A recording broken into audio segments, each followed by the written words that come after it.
Some folks will like you and some that just won't. Some that stay real and some that just don't. Trying to fit in will only take you so far. You'll never find home trying to change who you are. So don't spend your whole life trying to be what you ain't. You can't hide your heart with a new coat of paint. You think they'll accept you, I promise they can't. So just be who you are, forget what they think. So just be who you are and forget what they think. Welcome to Vet with a Mic, content driven by veterans issues. So today we're going to talk to Graham, who is a rising star within the film and TV world. He is a veteran of the United States Navy, as am I. So he's already near and dear to my heart. So Graham, buddy, how you doing today? I'm great. Thanks for having me. Yeah, man, it is a pleasure to have you here. Such a star of features like Queen of the South and NCIS New Orleans, man. I really feel humbled to have you here on my little low rent operation. No, I'm humbled that you even asked me to be on, so I appreciate it. Thank you. No, so I really thought it was cool. I was like, man, here's a guy who's a veteran, and he's also doing some stuff out there in the Hollywood, so to speak, right? Although I understand that it's obviously not always in Hollywood, but it's the Hollywood sphere, so to speak, right? Yeah. So I was like, man, I got to talk to this guy about how he has been living in life after the uniform. So I guess let's start right there, man. How did you come to the uniform? Wow. I had some family issues that were going on, nothing bad, but it was either purchase my own house or go and join the military were my two options. I owned a business previously, so I kind of knew things about tax law, tax code, and I knew I did not want to pay school taxes as an 18-year-old child. So I joined the military and figured that was my best option to see the world, gain financial independence, or I should say more financial independence, but mainly the security of having a job for the next 3-4 years, and also health benefits. So. Yeah, those are some really strong points about military service. I always think it's funny whenever people think that it's easier to get into like community college than it is to get into the uniform. You know, it's really hard to get into uniform. A lot of people don't understand. As a former recruiter myself, I've seen it firsthand where people don't understand the choices they've made in the past, whether it was something they deemed it was insignificant and prevent them from joining the United States Navy or any branch of service for that matter. So all you guys out there who are thinking about joining the military later on in life, make sure your past doesn't come back and bite you. Yeah, I got really lucky because I joined whenever I was 23. I turned 24 in basic. And so I just happened to just not get caught, I guess, doing anything in my wilder days in my youth, so to speak. Luckily, we didn't have Facebook and YouTube and all that stuff to document all the dumb stuff we were doing. Yeah, and all the things that I used to think were insightful and clever. Yeah, no kidding. So tell us a little bit about what you did in the uniform. Huh? I was in Master Arms like yourself.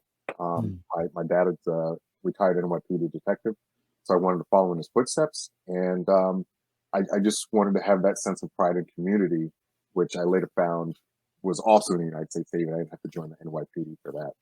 But, you know, it was definitely a ride that I enjoyed, over the year, or I came to enjoy. So there were definitely days I did not want to be in the Navy. I did not want to continue, but my mother told me, work for the federal government, the state, the county, or the city, do your time and leave. You got to work somewhere for 20 years. So you might as well get what you can. So, I mean, obviously you retired then. You did your 20, was it 20 or 21? 22? I did about 20 and a half. 20 and a half, okay. So yeah, it was, I went into knowing who I was. So coming back out, I still had that sense of, me being Graham. But the Navy took a toll. It took a toll on me. Like I spoke about before, that camaraderie, the sense of community, the sense of stability. Once you leave the Navy, that's that's, it changes. It Yeah. changes a lot. And, Yeah, it really does. Hey, can you get a little bit closer to your mic? I think, yeah. yeah, there we go. A little better, a little better. So yeah, that's one of the things we talk a lot about here is just once you're in the military culture, there's a lot of camaraderie that is a big part of your life in the uniform. And then as you start to transition out, you just notice that steep fall off of here you are, you're working within this socially cohesive unit where it's one team, one fight, everybody's working towards a mission of some sort. And then you're just another asshole walking around Walmart. You totally lose that sense of community. So is that something that you noticed in Yeah, your life after the uniform? definitely. There was forms and times where I had depression. Hmm. It was very difficult. Like I said, I still knew who I was, but that sense of having a purpose, I Yeah. felt that had dissipated once I left the United States Navy. So, I fell into depression. I didn't know what I was going to do. However, I had some ideas of things that I wanted to achieve after the Navy, but I just didn't know how to get started. So, I guess I should have took the time prior to I was transitioning, to research those things. But I mean, you know, like I said, that self worth and knowing who you were as that title, where you, like I said, just another person walking around Walmart. No Yeah. one's saying, "Hey, good morning, everyone," or "Good morning, Chief," or "Good morning." Da, Yeah. da, da, da. Everyone's just like, "I got to buy my tomatoes. I got to make it home so I can do Yeah. this, and this." Um, I so think it's yeah, it's not to interrupt it. I think it's interesting though, because you said, well, you should have researched it, but you're never going to know what you don't know until you go through it. Right. And that's one of the things I guess that the military, generally speaking, could do a little bit better job of is preparing people for just the cultural changes you're going to go through coming out of the uniform. Now, I get it. Maybe they have a vested interest in not telling you that. Maybe they want you to retain you in a lot of ways, but I don't think we're setting up anybody for success without giving them everything they need to be successful after the uniform. And like just as a light pushback against that premise, largely, I do know that whenever people go to get out, they kind of have to be thirsty for that knowledge, so to speak, at the time. I know whenever I was going out or whenever I was on my way out the door, I just wanted to get done. So just when I want to was get going back. through taps, I was just like, goodness gracious, stop torturing me right now. Just I'll figure it out later. Yeah. Definitely. TAPS. I was fortunate enough to initially sign up for a 3-year bid, and at the end of that 3 years, I went to TAPS. So I've seen the transition of TAPS throughout the years being in the military. Where in 1990 whatever, TAPS was horrible, man. It was a joke. If Mm. you showed up, you showed up. If you didn't, you didn't. You got a free day off. When I retired, though, it was basically you had to be there. They went over the resume, stuff. They went over this, that, and the other. But some of the things they didn't touch on, and I think because maybe it doesn't relate to everyone, is as being a minority getting out of the service and the things that you'll be faced with. I think that's Mm. something that they should, expound upon. Not even expound upon because they don't talk about it at all. Yeah. There's going to be people out there who don't see your work.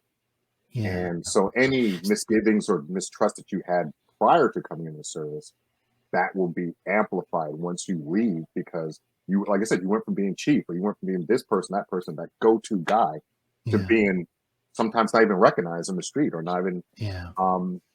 seen as a valued of that 1% of people who raise their right hand. Yeah. It's, So, it's difficult. yeah, we've talked about this within the gender like kind of sphere because when women are out there wearing their army sweatshirts or whatever, people will come up to them and say, "Hey, did you get that from your boyfriend?" Mhm. And that's just got to be so demeaning to just have that kind of thrust upon you. But I have talked to a lot of my brothers and sisters from the uniform who are of what we would call like the dual status, a minority and a veteran, that they feel largely as if there are parts of their life or their history that are kind of invisible when dealing with the civilian population. And I think that's a complicated interaction. I don't want to say that it's all racially motivated because I don't necessarily think that's the case, but I think it's largely because civilian misapprehensions about what our ranks look like, they think that people look like me, for example. I'm the stereotype. I'm the model for a veteran. I'm a white guy with a beard and a sleeve tattoo. And so I just kind of stick out in their memory or in their mind of what a veteran looks like. But I only represent maybe 25% of the uniform, depending upon what job you're in. Like jobs like ours, the MA rate was very diverse. Mm-hmm. We had blacks and whites and Asians and Hispanics were all pretty equally represented within our job. So I think it's a civilians just don't really understand how diverse the military culture really is. I think, the media, and unfortunately, I'm part of that Mm-hmm. grindstone. The media represents, certain sects of the industry or real life skewed in the sense of, hey, only these type of people are in this sector or this group. So, there was a kid in the 2000s named Josh at ABH, and he was the face of the Navy. He was the Chris Evans looking type of person that Captain America look. Right. And, not everyone looks like that in the military. And, it's gotten better over the years. The advertisements have gotten better. I happened to come across in my attic. I don't know if I got it while I was in New York or whatever the case may be, where I'm from. But it was like this 60s, 70s advertisement for United States Navy.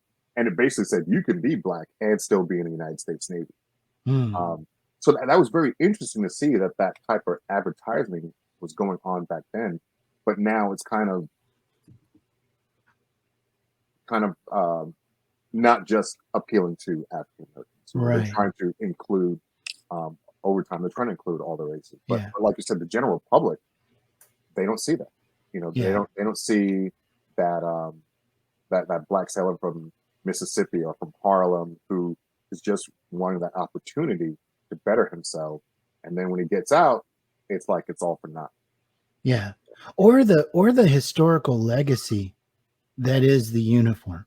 Yeah. There's just so much of the stories of people who don't look like that stereotype can fade into the background because we have so much diversity within our ranks that doesn't get told a lot of the times to the civilian population. So they don't understand the long-standing tradition that we have in the uniform. Mm-hmm. And now most of it, I would say, is not as pretty as we would like for it to be. But as far as being pretty cutting edge when it comes to racial, let's just say, harmony, the military has done it better than most. I'll just say that. It's come a long way. And, you hear the stories of things like Doris Miller, who happens to be from Waco, Texas, down the road from where I'm from, or the Golden 13. But you don't hear about those stories till you're in the Navy for the most part. Yeah. It's not represented in the general public. So they don't know. I didn't know. I didn't know who the Golden 13 was when I walked off the bus, stepping into Great Lakes and walking to this giant hall with all these different apertures hanging from the ceiling. But over time, you get those COs who have a vested interest not only in the minority sailors, but in sailors in general, and they want to teach that history. So, they used to have readers of the book club, and they would say, hey, read these certain naval history books. And Golden 13 was one of them, Doris Miller, Carl Brashear, all those figures that, like I said, never get talked about until you're in the Navy. And it's part of that naval history tradition that you learn these people. Yeah, or even just the Tuskegee Airmen, too. Yeah. Ironically, when I was stationed in Woodby Island, the movie Red Tails came out. And I was asked to MC the world premiere for Red Tails, not knowing, that later in life I would be here where I'm at now as an actor. But I got to introduce the cast, the crew, the directors. One of the directors was the second AD and the AD for Empire Strikes Back, so that was really cool to meet him. But I mean, I think 2 of the Tuskegee Airmen came out to that event, and I got to meet another one at a Veterans Day parade. But once again, those are the main focuses. Those are the groups that you always hear about. Tuskegee Airmen and things like that. But not too many people have heard of the Harlem Hellfighters, right? Things like that. Everybody's heard of the Buffalo Soldiers. So the media picks and chooses which stories they want to tell. Therefore, the minorities are continue to be the minorities, even though that's not Yeah. the case. Well, we talk a lot about just media representations, about what types of interactions you have within the uniform. They'll portray, the high speed stuff, like everybody. That's the only way to be in the military, is to, just be kicking doors in Iraq and Afghanistan, and that's the only way to be in the military. And anything that does not meet that standard, then did you do anything? Is kind of the the term that kind of gets applied to it.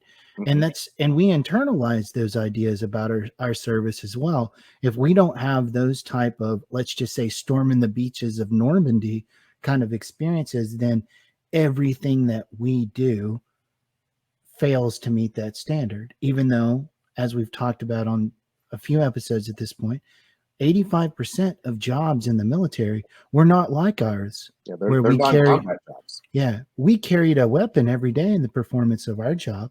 Most of us don't do that.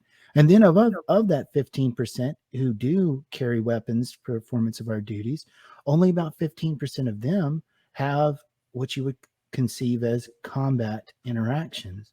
So it's a really small minority of experiences within the uniform that people have that even just meet that Hollywood standard that we have portrayed out there in the media anyway, much less that then they will always portray those type of veterans as, I don't know, Ben Affleck types, the Bradley Coopers.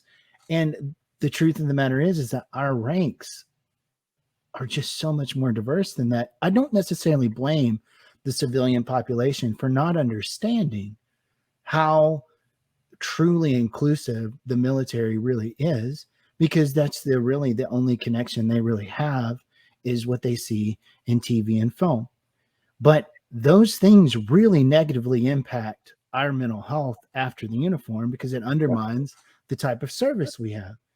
And to your point, because you add in an extra level of this like racial minority element to it, look, being a veteran is a huge part of my life.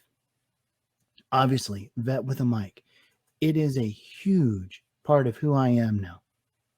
And I can't imagine being out there in the world and feeling invisible to the veteran identity. That we cannot we cannot abide within our military community, that they do not see us as we accurately are, both in the types of work that we do and the color or the faiths or the sexuality of the people who serve, because we are doing nobody a service to allow civilians not to understand how we actually look within the uniform. That, like you said, that huge dynamic plays a huge moment on our psyches once we get out, because not only, and especially in the Black community, not only do you get razzed for going to work for the man and this, that, and the other, he's not going to do anything for you, he's not going to take care of you, this, and this. And so when you join and you're not in that role of combat action, because that's what everybody sees in all these movies, it's like, so what? You just went over there to be cooked? You went over there to flip some eggs and flip some burgers? So now you're like, dang, did I really do anything? They're like, oh, you could have stayed here and flipped burgers at White Castles or Sonic or this, that, and the other. So now you're like, what was my service about? I didn't do anything. I just flipped burgers. But I don't think those people understand, or the support services understands the importance of that role. If we don't eat, if we don't have people to take care of the logistics, the paperwork, and this, that, and the other, we can't be the forward tip of the spear. We can't go out and deploy. I was fortunate enough to have a chief and a CO and a first class at that time when I was a second class, take me under his wing and teach me how to write mission statements, mission reports, and things like that, and mission planning. So as an E5, I got to write combat missions overseas and all these sorts of great things that has enabled me to do things after the military. But if you never had that opportunity, you get out of the Navy, or you get out with a branch of service and you question it and you say, do I deserve to, get benefits? Do I deserve to do this or that and the other? And I remember when I got hurt, I was in Portsmouth, Virginia, and my knees were jacked up. As you Right. know, being immobile, we did a lot of stuff. My knees, I was just in a lot of pain. So I had to go to physical therapy. And as I'm there at Norfolk or Portsmouth, I see people with real debilitating injuries. And I think after my second or third physical therapy appointment, I just told the lady, hey, listen, there are people here with real injuries, missing limbs, this, that, and the other. I would rather you take your time and deal with them than to deal with me just complaining about my knees hurt. I'll be okay. Looking in hindsight, probably shouldn't have done that. But same things was we get out, some of us, we get out and we didn't have that stuff documented in our medical records because, we're not being a man, stop whining, stop being, don't go to medical because you're just being weak. Yeah. That thing plays a psycho. So when we get out, I'm not invested too much in the VA, but, my spouse works at the VA and everything like that. So I have the opportunities to hear some of the inside stories.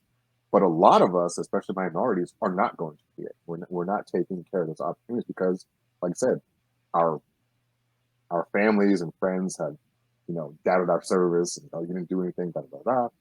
And so we're not going to take part of the mental health. A lot of Black men don't go to seek mental health anyways, which is unfortunate. It's like you're being white if you go get a therapist. You're being this, you're being that. And that's not the case because we always need something or someone to talk to for that outlet to release those feelings.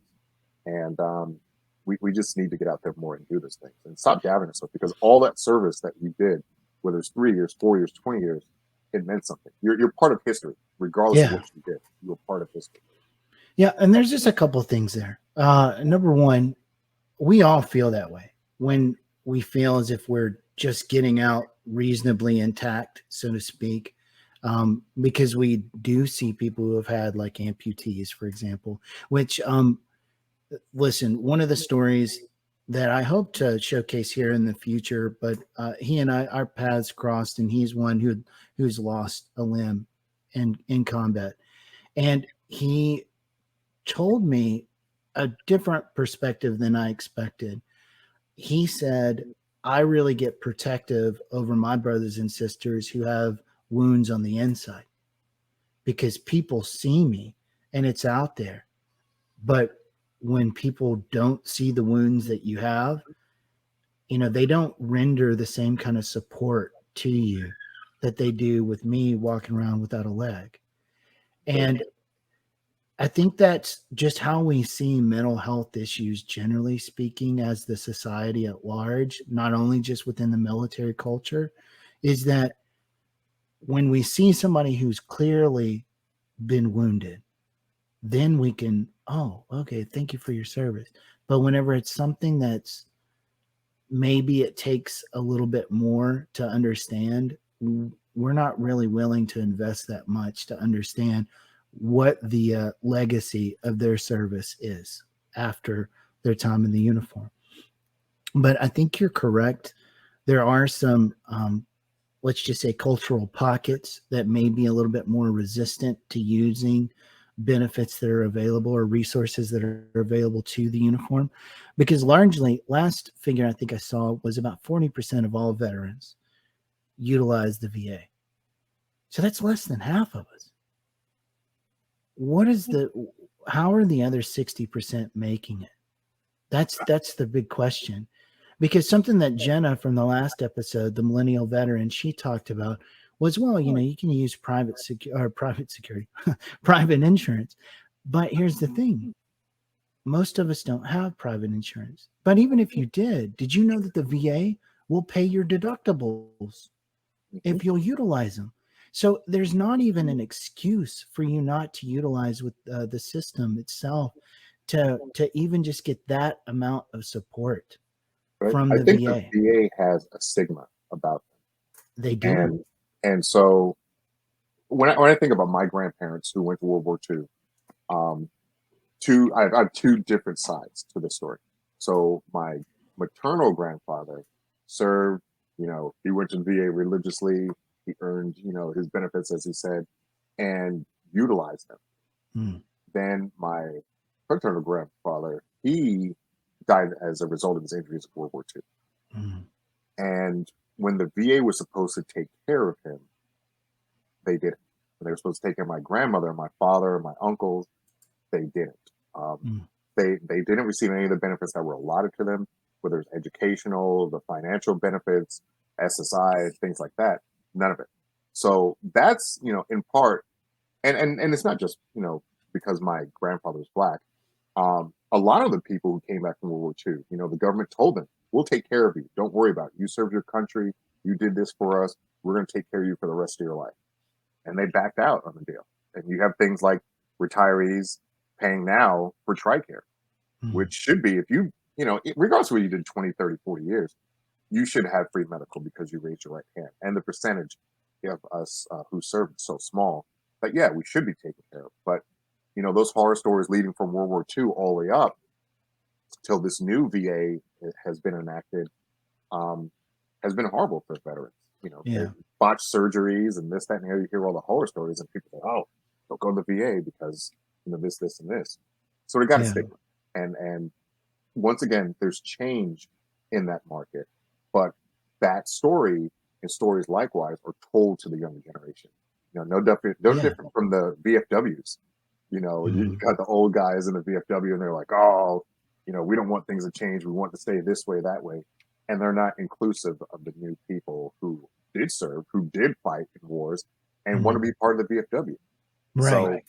So, the VA just has to get more positive press out there, I think, and show and give positive feedback to people who've actually had great experiences with the VA. Give that positive feedback so that they know, as veterans, we can go there and get the care that is needed and taken care of. Because, like you said, not all wounds are on the outside. They're not all. Yeah.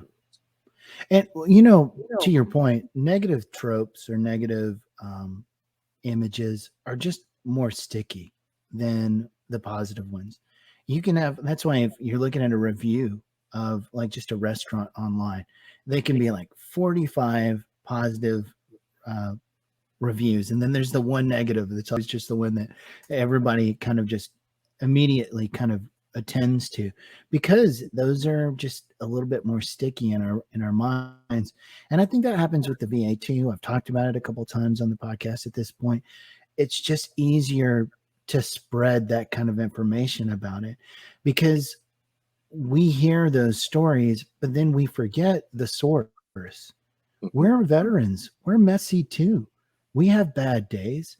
We can misread situations. We can have unrealistic expectations going into it.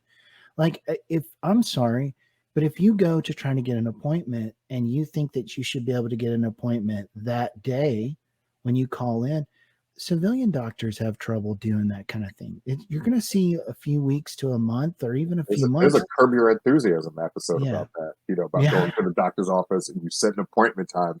And then the doctor gets to you when he gets to you. He's like, I have a 3 o'clock appointment. But they showed up first. So, we're going to take them in. You're like, well, what's the point of making an appointment if you're not going to see them at that specific time? So, yeah, that plays a huge point. It's like, hey, I need to get in to see somebody. And especially the mental health aspect.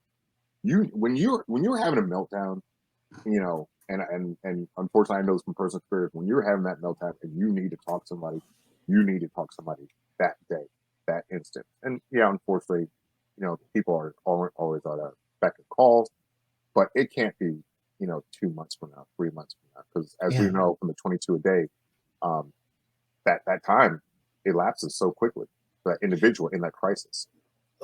And this is something I'm going to give credit where credit's due, because within our community, we kind of get pretty, let's just say, amped up about certain things. But that's one of the things that I would say that the previous couple administrations did. That was the right thing. They utilized the Community Care Act. They put out that we can go to see civilian providers. You just have to go and interact with the VA system, though. And I don't know if it's just that people don't know about that as much or what, but If the VA cannot meet your need in a timely manner, you are eligible to receive care outside of the VA. I have utilized it because, I've had 2 shoulder surgeries at this point, and they have both been within community care. That's what I'm saying. There's just these would really benefit veterans, generally speaking, if they knew about, but the only way to know about it is to interact with the system. And if you're not going to, you're cutting your nose off to spite your face in a lot of ways. Oh, yeah. And to kind of to your point, I could see how minority status veterans may have more complicated views of themselves and the service in which they have, because there was one gentleman that I knew in my life who didn't even want to utilize his education benefits. And whenever I asked him why, and of course this guy was a Black gentleman, he said, "Oh, well, all I did was I was just admin." What does that have to do with anything, right? Like, why are you trying to make things harder, man? Like, you can utilize these benefits are allocated there for you. They've already been paid for, brother. It's yours. You've earned it. You've already paid the debt off. You've paid for your school in advance. So we're not doing each other any favors by not taking advantage of those resources that are there available to us. Especially when you start thinking about these complicated ways in which I didn't do anything, I didn't deserve it. What? Why, buddy? You did. You sacrificed. You spent time away from, we're just at the time of this recording, we're December 26th. You have spent Christmases away from your family. Mm-hmm. There was an empty chair sitting around their holiday table. Did they deserve it? Does your family deserve to have a hole in their table while you're not there? I just say there's complicated views in which we see about these type of issues. And I don't want to come across saying that, racism is just everywhere. I think it's just a complicated interaction in which we have. I think racism does play a part in people's lives. I don't want to ever dismiss that. But I do think there's a little bit of context and nuance of how we view these things that we have yet to really explore within the conversational space of life after the uniform. Because I saw this, which you and I, we talked a little bit about this before we recorded. I was at a Veterans Day, get together at the university, and they were recognizing us during the halftime show. And I was standing next to a gentleman, and he was maybe 2-3 feet away from me, and he was a Black gentleman, and a guy walked right up the hall, like right up to this corridor where everybody that's standing in this corridor are veterans. We're about to all march out onto this field. And the gentleman walks right between me and the African-American vet, and he looks straight at me and says, "Thank you for your service." Now, I'm not willing to believe necessarily that guy was intentionally excluding him. But damn it, if it didn't feel that way to that dude, And so what I did was, because I recognized this moment, I was like, wait, because I look like the stereotype, man. I get used to, even though I'm still uncomfortable with it, obviously, I get used to having this kind of interaction. So I grabbed this dude's elbow and I pulled him up next to me. And, "Thank you for your service, dude. What branch were you in?" And then you could tell the tension just went out of him. Mm-hmm. Because he was reminded of what makes the military culture so fantastic, is that we're inclusive and we love each other like family, and we don't see that shit. The problem is, I think that a lot of people after the uniform, when they leave that comfortable place, white vets may forget it, that's not the norm, that out there in the rest of the world, they don't live the same way we do. And then it's taken can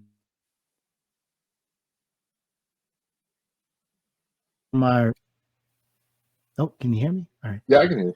So now they have to contend with not only being a veteran, but a minority again out in the world, which is something that while you're in the uniform, you don't really have to worry about. I mean, that is definitely um, an issue. Like we said, not only between race, but as genders as well, as we spoke about previously.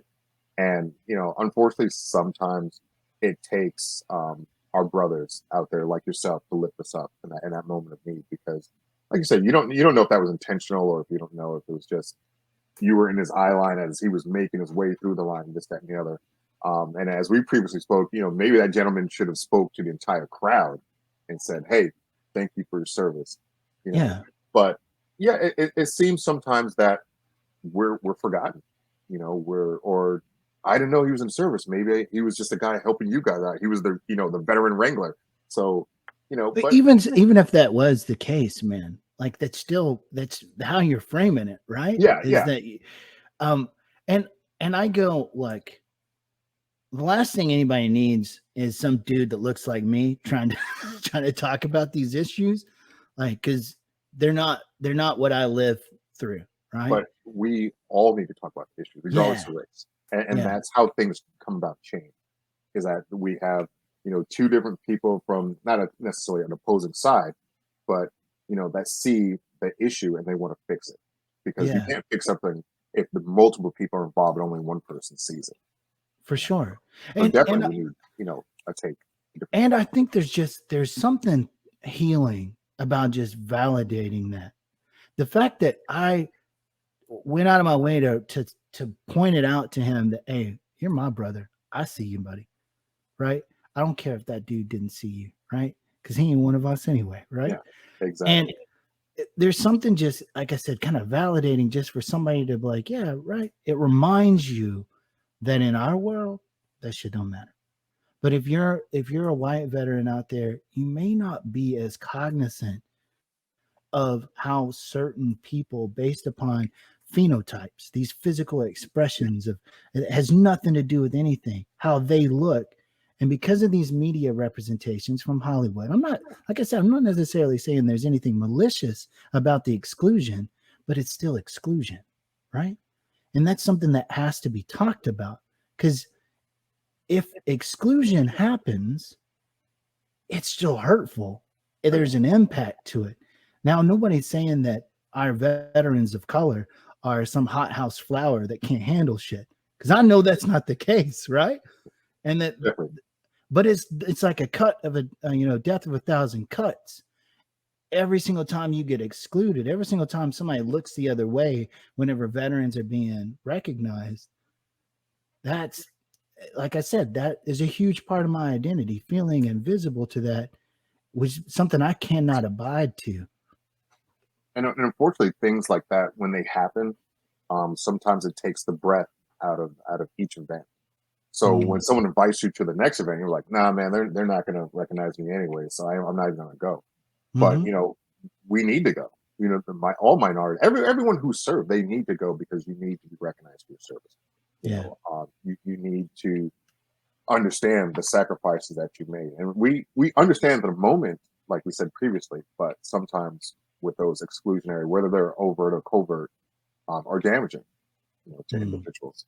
That's highly damaging. Like I said, the next time they may not show up, and then that feeds into the stereotype of all, it's all Caucasian military, or it's only predominantly male military. And there's so many great females that I've run into in the military. I worked for Michelle Howard, Admiral Howard. I should call her. Dude, really cool lady. But Admiral Howard, and for her, I think that 2015, 16, to be the first 4-star, admiral, female. It's like, what? African American female. It's like, what? It took this long? Yeah. So we need those stories. Once again, we need those stories to get out, because it sets the table for the next generation. And it also helps change the mindsets of individuals inside the military to say, hey, somebody who looks like me is up there doing it. I can go there too. I can do that too. And sometimes it's a matter of inside the military or outside the military. So now she's working for IBM, making big money. Right. All because of that. It set her up. Look, a lot of times for military members, like, we join to change our status in life. Like we come from humble roots. Most of us, if not all of us, come from humble roots. And that life after the uniform can launch us into the next stratosphere of social development, so to speak. So let's talk about something that's really cool. The reason why you're here, right? And you're changing some of these representations from the inside out, because that's what it's going to take, is kind of saying, hey, look, casting director, I'm a veteran too, man. Like that's what we look like. So let's talk a little bit about all these cool projects that you've had coming on, like the Queen of the South and like the NCIS stuff. Because, you know, me being in Tennessee, you know, we don't get a lot of opportunities necessarily to interact with all you big movie stars. Well, it was a very interesting road to get to where I'm at and still traveling. So 2012-ish in Bahrain, I got to interact with many different celebrities coming to Bahrain for the USO tours. And one of those individuals happened to be Anthony Mackie, who's promoting the movie Abraham Lincoln Vampire Slayer or Hunter. Let's get those two mixed up. And we got to speak, you know, quite often throughout his stay. So I finally asked him and said, hey, I don't know what I'm going to do when I retire. Maybe I should go into acting. I don't know. Any tips? He said, man, I just got lucky. And it kind of infuriated me for a little bit. And I was like, dude, I really don't need a political answer. I would really like to know, how do I get started? And he said, I got lucky. He said, I did one thing, which turned into another thing, which turned into another thing. And I just got enough exposure where people knew who I was and they were requesting me at some point in time. And so, you know, I kind of understood that mentality. Yeah. And so we've talked over the years off and on, depending on where he's at and where I'm at. And I was running for mayor in the town I was living in, Glen Heights. And I ran across an individual who needed extras for a movie. And I was way overdressed, apparently. Corporate attire in Dallas is not corporate attire in New York. And the individual said, hey, you know, I'm going to write a part specifically for you. Just hang out, chill out, and we'll get it done. At the end of the evening, he came over and said, all right, here's the script, and you're going to be the big boss over all these employees, and you have this one scene. Like, okay, fine. Did the scene, and he said, wow, you know, you can really do this for a living. And so it kind of perked my ears up, and I was like, huh, really? It would be cool to, you know, be a movie star, whatever the case may be. I ended up losing that election. I was a write-in at that time, unfortunately. But had I gone into politics, it would have been bad because I wouldn't be where I'm at now. And I'm having a whole lot more fun now than going over city budget reviews and right. Talking to the comptroller. Yeah. Allocating money to police departments and fire departments and public works and things like that. And being in the military, I was able to travel a lot. So this has also helped me continue that traveling process, depending where we're filming at. But, you know, being in the military played a huge part because my first big noticeable role was a deputy sheriff from Queen of the South. And it was because of my military experience that I was thrust into that position. And being able to handle firearms and things like that, you know, they quickly said, that's the guy we want. You're going to be with us. And I got lucky. Yeah, there's a certain authenticity, I would imagine, that we bring to the roles, so to speak, because we do have that muscle memory, if you will. And it doesn't look like we're faking it, because even in the training environments, when we're using our little rubber guns, you know, we treat them as if they are real at all times anyway. So there's a certain authenticity, I think, that a lot of veterans within that space can utilize because we're used to it. We're used to being channeled into the warfighter space, if you will. So, you know, it's interesting. A couple episodes back, I guess it's been longer than that now, Joel, the founder of Military Broadcast Radio, said one of the biggest parts of doing anything is you got to start to finish. And I think that's kind of what the Avenger there kind of told you, is just putting yourself out there opens up a door. And whenever you walk through that door, there's a series of doors behind those. And then it's just each opportunity kind of sets you up for a secondary opportunity until you just kind of continue forward until you reach whatever destination you're going to land at. But how do you express that to somebody who's saying, "Hey, I want to start this, or I want to become a Avenger level actor. What do I do?" Right? And it's kind of like that's what he told you. What Joel channeled, just got to start to finish, man. I got lucky, and we joked whenever you first told me that story. It didn't help or didn't hurt any. That dude's like remarkably handsome dude, right? So he already had probably a couple of doors open for him just on that one. But you're right. There is just this kind of, because you've mentioned this in previous conversations to me, is that now you get it. You feel lucky too. Every single opportunity you get to kind of step on set, you do feel as if, man, I'm lucky. But that came with preparation, and so that's the part of the story he did not tell. And I try to explain to people, yeah, he was lucky. I'm getting lucky, but I'm prepared. And one of the things about preparation is, one, I'm retired. So luckily I have the financial means to come and go as I want. I don't have to call my job and be like, hey, I need 5 days off to go film this movie, or to audition. I need to leave work early and this, that, and the other. But being prepared, knowing your lines, making sure that you understand what that character is or the character development is, and being there when they ask you to do something. A lot of people are apprehensive when they get there. Like, oh man, I don't want to stand over there. Or it's cold out, or it's this, that, and the other. It's a job, just like any other job. But this is a job that a lot of people want to be in. And if you don't have the mental fortitude, and like you said, walking through those doors, knowing that it's a process that involves failure, a process that involves success, a process that involves self-doubt, even at times, when you don't get picked for a role, like, man, what was it about me that they didn't like? I'm sure there's a large amount of rejection that happens. Oh yeah, like just a large amount, an almost intolerable amount it of rejection. It is very taxing at times, and so if you're not prepared to jump those hurdles, if you're not mentally prepared, physically prepared, it can take a toll on you. It's not an easy job. It's something that I didn't really consider until you were just talking. That's one thing that the military does kind of ingrain in you, is be professional. Be professional. And so even in acting, just enduring the cold weather, be a professional, be on time, do the things that you need to do before showing up, be professional. And I can see that could be quite useful from the military script into the Hollywood script, no pun intended, is just there's so many people that kind of self-sabotage by not being professional. Exactly. Yeah. That was one of the things I spoke about in my retirement.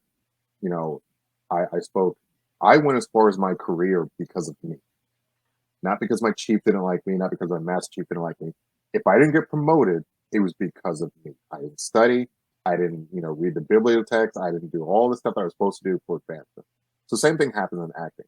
If you weren't prepared, you didn't study your lines, if you didn't do this, if you didn't do that, you have no one but to blame but yourself, unfortunately. So when I retired at the rank I retired at. I couldn't be mad at anyone. I couldn't be mad at the Navy. I knew that self-motivation had to be there for me to go even farther. So that's what a lot of people don't understand in the military. And once you get into acting, if you don't have that motivation, you're done. Yeah. Yeah. Because to your point, these are high status kind of, I would say, positions. And everybody wants to be an actor. Everybody wants to be successful. So why would you think that you wouldn't be able to have to show up and work hard and be a professional on set every single time you're there? That of course, it's like saying I want to be a CEO and then never getting to work on time. Like, it's like, what? That's never going to happen, right? So I do think that those are some interesting cultural interweaves, I guess you would say, that are really useful in life after the uniform. Is just that sense of professionalism that we tend to imbibe. Not all of us, but most of us do kind of walk away with that. I got to be on time. I got to be where I'm supposed to be at the time I'm supposed to be, and maybe even look the part that I'm supposed to be in, because when that military bearing, so to speak, might be a little off, and that might be the thing that that keeps you from going to the opportunity that you really want to be in? It's funny you mentioned that. One of my unofficial jobs on NCIS New Orleans was to make sure everyone looked according to the uniform regulations. So my first time on set, the lady says, "Oh, well, you were in the Navy, you know what to do, this, that, and if you could get everyone else in line, I would greatly appreciate it." And in my head, I'm like, that's not what I was hired to do, but whatever. So one person, I literally had to kick off set because we were wearing the digis, the Type 3s, and we had the 8-point covers. And the dude wanted to wear it as a baseball cap. His hair wasn't already in reg, so it kind of wasn't fitting right. And I said, "Dude, you can't play a sailor." He said, "Well, why? Why not?" And he kept pulling the hat down. I said, "One, you keep pulling the hat down. I keep telling you, stop pulling the hat down. It is not a baseball cap. It is an 8-point cover that's supposed to sit on the crown of your head. This, and this, and this, and this." "Oh, that's just stupid."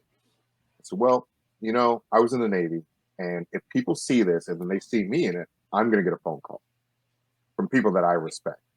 So I can't have you do this." So he was kind of upset, but he was a background actor.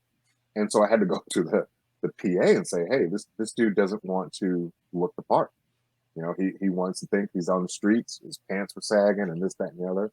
I was like, "We have a standard to uphold." And I know CBS is also going to get a call because I know the Department of Defense refuse, some of the stuff that we do.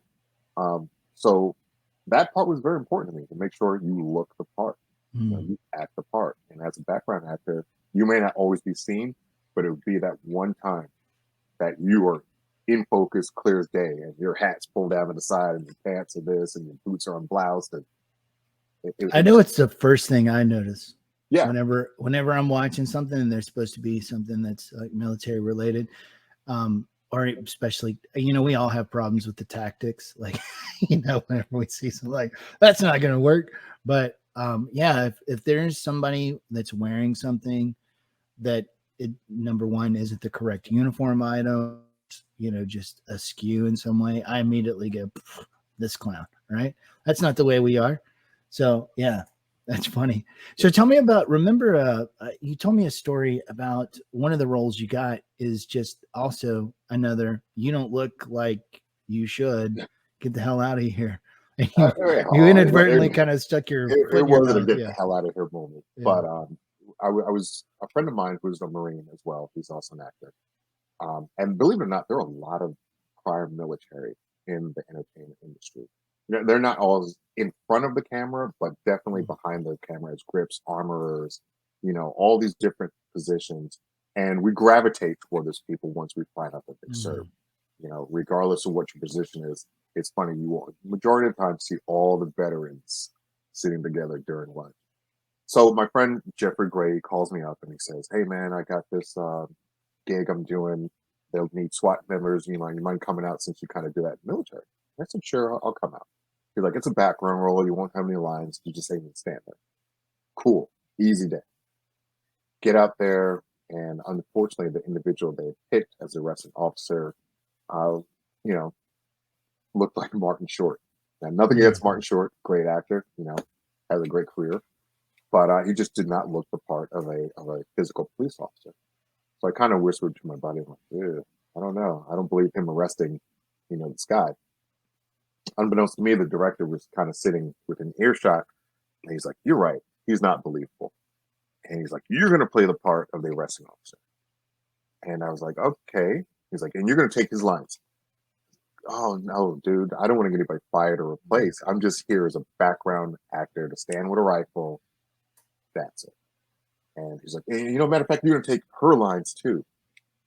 And I said, "There's no way I'm going to memorize these lines and we're about to film." So he's like, "You know what? Just say whatever you would say in this situation." And I guess it came up pretty well. He liked what he saw. And that was for the movie America, which was initially titled "They Lost Our Baby," which was playing on HBO. Hopefully it comes back to HBO. But that scene and that role got me a little bit of notice here and there. Yeah. So I'm very thankful. And all because of another veteran who decided to share information. I'm glad you mentioned that, because we talk about the veteran capital, right? Is this kind of synergistic force that whenever you rely upon another veteran for some professional connection or some social support, Like it really does increase the amount of opportunities you have after the uniform. If you really embrace the veteran identity and kind of turn into it, and seek out relationships, professional relationships with other veterans, that opens up doors It that does. really do launch you to the next level just because of just proximity to opportunities, right? And I mean, this is kind of a joke, but somebody once told me recently. They said you need to like talk to Adam Driver. He's a veteran. Kylo Ren. Yeah, Sometimes it's as simple as that. It's as yeah. simple as that. I've had people on set. Sometimes I wear a Navy ball cap when I go on set in the ceiling. People are like, "Oh, you were in the Navy?" Da da da da da. Or the director's like, "You were in the military?" Yeah, really. Tell me about that. So they remember you, hopefully Mm. for future projects. But it's kind of that. Oh, well, you're just not an actor. You're not some dude who spent his whole 4 years in college theorizing about Shakespeare and Mm. Macbeth and things like that. You actually have real world understanding. So there was a set I was on doing the Osama bin Laden story, and I got to play a SEAL team member. And I remember as a kid watching what's his name, Jason Lee, Mm. and what happened on the set of The Crow, and unfortunately what Mm. just happened on the set of Rust. Yeah. And I said, if I'm ever involved in a set that involves firearms, I want everyone. One, I don't want to die, but I want to make sure everyone on set feels safe. So we had this opportunity. A majority, actually, all of us were military. It was Jeffrey Gray again, another friend of mine. Um, we were all prior military police officers. So before we shot the scene, I went up to the director and I took the actor who was in the scene with me, and I broke the gun down. It was an M4. Broke it down and said, "Hey, I just wanted you to make sure, and for you to visually inspect, there's no live rounds, there's no ammunition, there's nothing in the barrel. That whole trigger safety magazine safety Yeah. Yeah. type of thing." And the director, uh, wow, he was like, "Thank you for going the extra mile, making sure everybody feels safe." I was like, "Yeah, I don't want to kill anybody. I don't want to get killed." Mm. So um, it takes things like that on set that build professionals, that build that you utilize that military know-how into your everyday life, and just having to be minus acting that people take notice of, and they know it's because of the military training. Yeah, and I want to say that there's just a certain credibility that veterans kind of inherit. And that can be a double-edged sword because we're messy people too. Some of us are good at our jobs, some of us are bad at our jobs. But kind of going back to the stereotype thing we talked about earlier, is there's also the positive stereotypes too of we have this, we come from a line of people, so to speak, that are trained to do things well. Now, sometimes that's reality, sometimes it's not, but we kind of carry that into the civilian world after it. And with that, there's a certain responsibility to maintain that image, to maintain that standard out there in the civilian population, because you don't ever want to discredit, Yeah. the uniform or your brothers and sisters who came before you. So, yeah, there's some positive elements to that. There's a credibility that you get credibility as a speaker when you walk in and you talk about a certain issue because you have previous experience that people find remarkably useful. And our credibility is only as good as our actions. Hmm. And so we need to realize that, as they told us in the Navy and Mesron and other places, hey, every time you step off the plane, every time you step off the ship, you are an ambassador of the United States. You're an ambassador of the Hmm. United States Navy. And so we need to look at that once we get as well.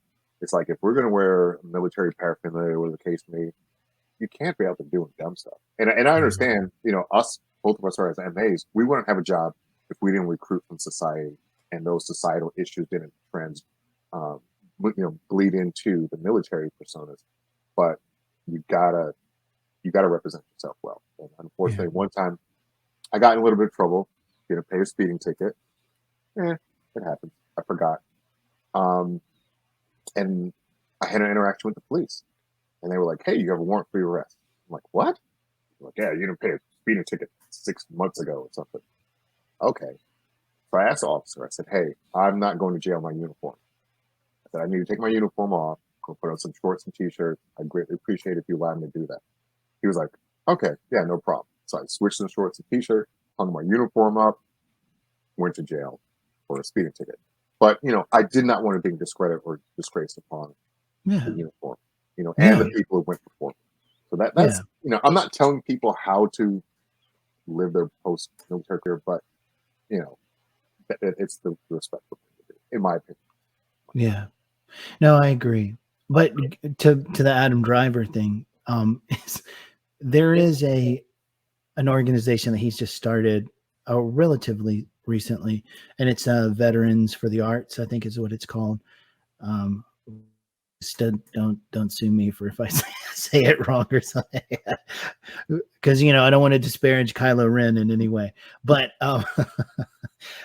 yeah, so I think that there are some really cool opportunities that veterans can kind of utilize their life after the uniform in creative pursuits.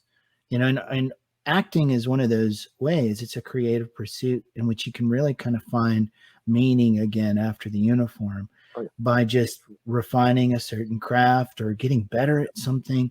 Just that process of getting better really can put a different perspective on your life after the uniform. It can restore certain drives that you felt maybe were stripped away from you after the uniform.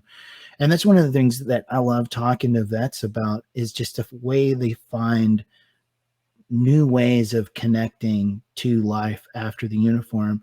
And that's one of the reasons why I really wanted to talk to you, man, is because I thought, man, really cool that there may be tons of veterans circling, the performance arts or the film industry, but we don't really hear a lot about them. We do hear about the Adam Drivers. We do hear about, I think Morgan Freeman was a vet as well. Yeah, he was in the Air Force, Yeah. Jimi Hendrix. Right. There's a bunch of people that you just don't know because they don't speak about it, or it's not brought to light. And one of the organizations, I don't know what Adam Driver's organization is called. I think it's called Vets for the Arts. I think that's what it's called. There's another one that approached me called VME, Veterans in Military Entertainment. Oh, okay. And they have connections with HBO and here and there and this, that, and the other. So it's a huge veterans organization involved in the media arts.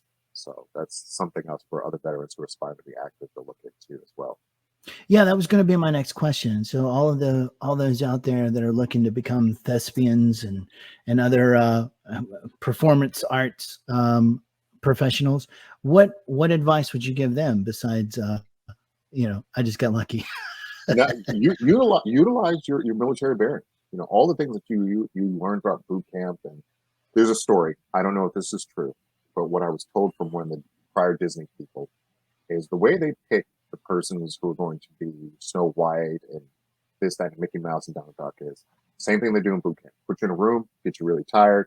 They don't mess with you. Then all of a sudden they transition you to another room. The people who get up first, who show initiative, those are the people that they end up picking to be those iconic characters because they see the motivation drive. Same thing applies. You got to sit there and really figure out if this is what you want to do. But I got started on a website called My Casting File, and it was background. It was extra work.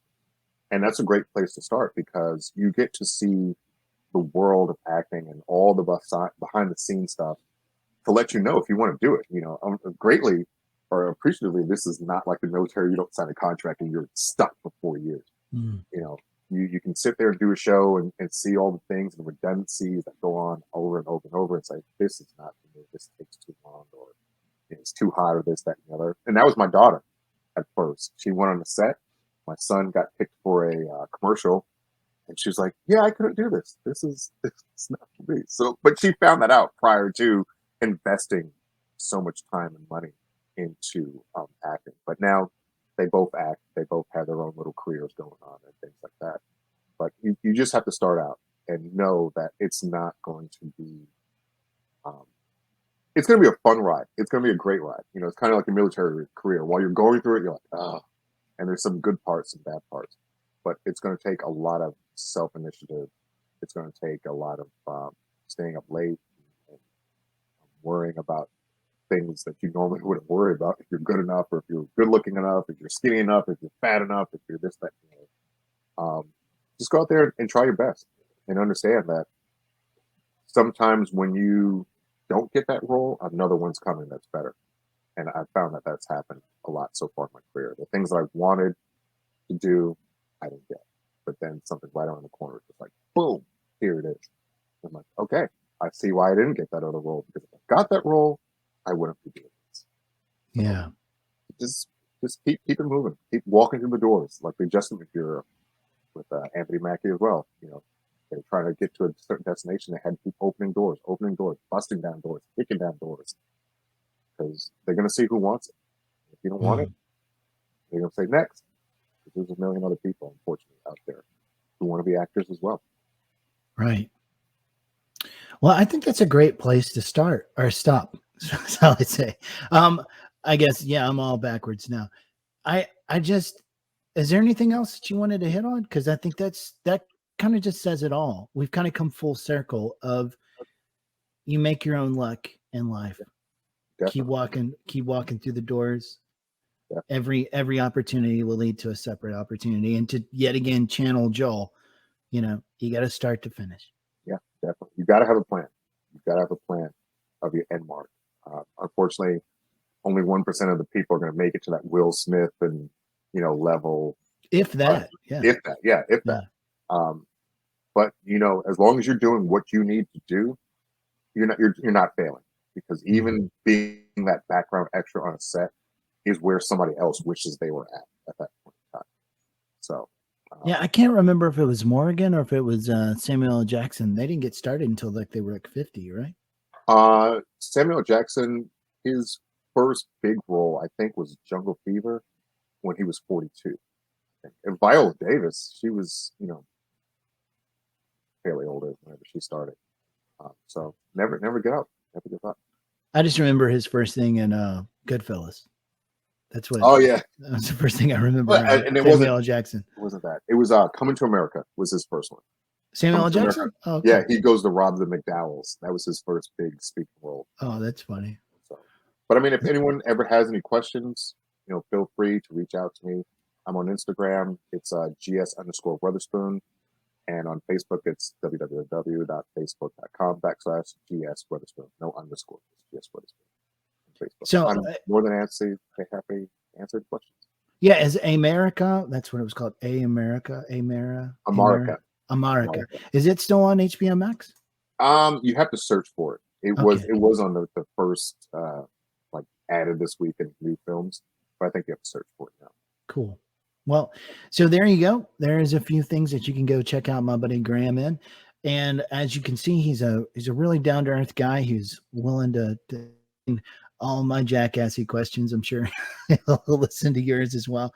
So if you've enjoyed hearing this episode of Vet with a Mic and you think that you know somebody who would benefit from hearing this conversation, please send out the words